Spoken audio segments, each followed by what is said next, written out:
से नरेंद्र मोदी मुलाकात कर सकते हैं। हालांकि पुख्ता जानकारी नहीं है, लेकिन सोर्सेज इस तरह की जानकारी जरूर दे रहे हैं। अगर इस तरह की मुलाकात होती है तो उसके मायने मनीष क्या निकाले जाए? संघ प्रमुख से मुलाकात जब से मोदी के नाम को लेकर जो अटकलों का बाजार एकदम गर्म हो गया है, बीजेपी के नेता लगातार नाम ले रहे हैं कि मोदी ही अगला चेहरा, मोदी ही अगला नाम, मोदी ही अगला नेतृत्व। तो संघ और बीजेपी इनमें भी एक ये कहना चाहिए जिस तरीके से प्रस्तुतिकरण हो रहा है, एक भय का वातावरण भी मुझे दिखाई देता है कि क्या मोदी का कद इतना बड़ा हो गया है कि बाकी हम सारे अदने हो गए, हमारा कद बौना हो गया है। तो इसके तहत संघ से आज मोदी की मुलाकात मुझे ये लगता है कि एक अपनी सफाई देने के लिए होगी कि इसके पीछे मेरा कोई हाथ नहीं, ये लोगों की अपनी राय है और मैं जो स्वयंसेवक था, मैं जो प्रचारक था, मैं आज भी वही हूं।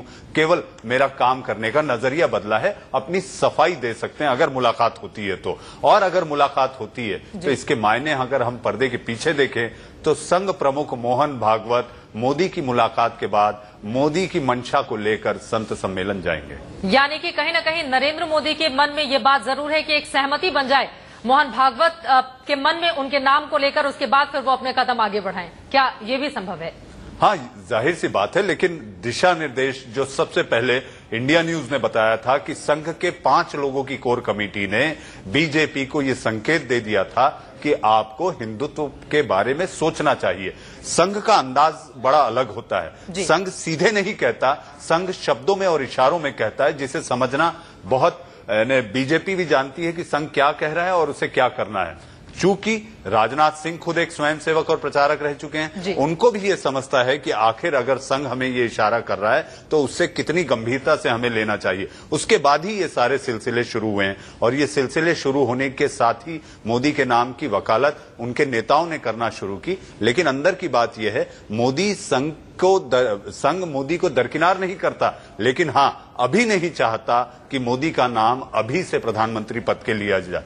बिल्कुल, और यही बात है कि शायद आज जो बैठक होने वाली है इलाहाबाद में, उसमें भी नरेंद्र मोदी को लेकर और ना ही उनकी पीएम पद की उम्मीदवारी को लेकर किसी तरह की चर्चा की जाएगी। और आमोद हमारे साथ लगातार बने हुए हैं। आमोद, अभी तो राजधानी दिल्ली में है संघ प्रमुख, यानी कि 2:30 बजे जो बैठक होने वाली है उसमें ये तो अब तय हो चुका है कि संघ प्रमुख उस बैठक में शामिल नहीं होंगे। जी, एक बार क्वेश्चन दोबारा। संघ प्रमुख राजधानी दिल्ली में है और शाम तक वो इलाहाबाद का रुख करेंगे, यानी कि 2:30 बजे जो बैठक होगी वो सिर्फ बीजेपी के नेताओं की, वीएचपी के नेताओं के साथ होगी। क्या ये बात तय मानी जा रही है? बिल्कुल, ये जो 2:30 बजे के आसपास, 2 बजे के 2:30 बजे तो यहाँ संतों की बैठक शुरू हो जाएगी। उससे पहले राजनाथ सिंह की मुलाकात अशोक सिंघल, प्रवीण तोगड़िया और बाकी के जो बीएसपी के नेता हैं उनके साथ होने की संभावना है, होने की चर्चा है। लेकिन अगर राजनाथ सिंह डिले होते हैं, देरी होती है तो वो बैठक आगे टल भी सकता है, ये अभी भी बताया जा रहा है। क्योंकि 2:30 बजे जो पहले से तय कार्यक्रम है, संतों की बैठक शुरू हो जाएगी, उसके बाद अलग से समय निकालना मुश्किल होगा।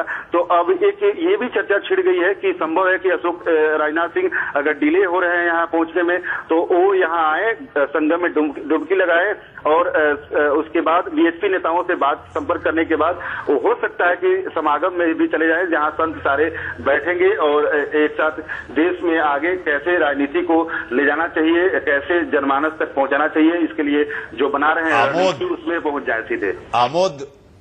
आमोद, पिछले जब से आप हमसे जुड़े हुए हैं कुछ समय से, आप डुबकी की बात कर रहे हैं, राजनाथ की। मैं आपसे ये पूछना चाहता हूं, गोमुख से प्रवाहित होने वाली गंगा पवित्र तो है, लेकिन साफ हो गई है क्या?